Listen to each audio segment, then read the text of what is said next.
भोपाल से इस वक्त बड़ी खबर है। प्रतिबंधित मांस मामले में एसआईटी ने शुरू की जांच। बीएमसी स्लॉटर हाउस में जुड़े हाई प्रोफाइल मामले में केस डायरी डीवीआर जब्त।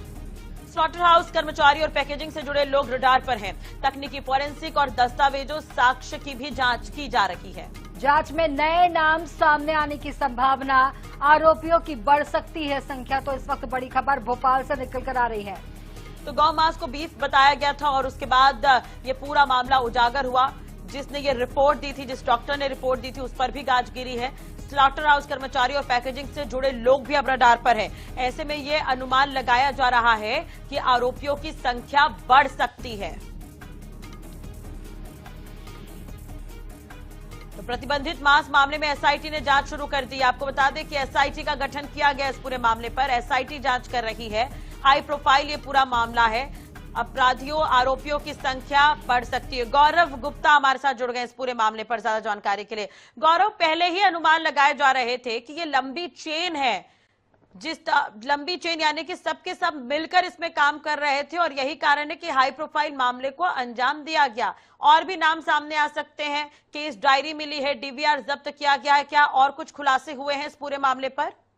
देखिए, क्योंकि जिस तरीके से इस पूरे मामले में शुरुआत से ही कई तरह के सवाल उठ रहे थे कि आखिरकार स्लॉटर हाउस में इतनी बड़ी मात्रा में गौमांस पहुंचा तो पहुंचा कैसे, क्या इतनी बड़ी मात्रा में गौवंश को कहाँ पे क्या काटा गया था, और अगर ऐसा है तो ये सब यहाँ पर लाया कहाँ से गया था।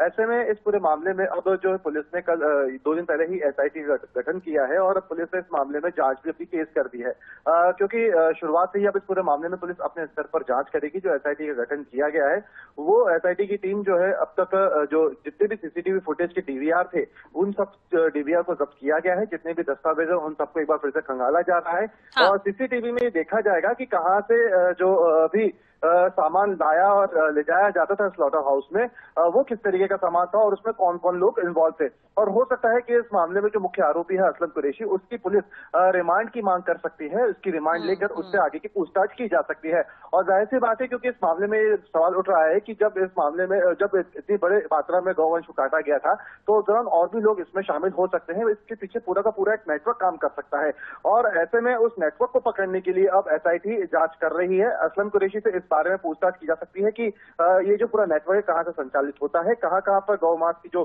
सप्लाई है वो होती थी, और जो ये पूरा खेल चल रहा था ये आखिर कब से चल रहा था और इसमें कौन कौन से लोग इन्वॉल्व है। वही मैं आपको बताना चाहूंगा कि हो सकता है कि नगर निगम के भी कुछ अधिकारी इसमें लपेटे में आए जांच में। ठीक है, नजर बनाए रखिएगा, अपडेट आपसे लेंगे। तो नगर निगम के कर्मचारी भी इसमें शामिल हो सकते हैं, कयास लगाए जा रहे हैं। अब जांच के बाद ही साफ होगा। बहुत बहुत शुक्रिया गौरव, तमाम जानकारी और बातचीत के लिए।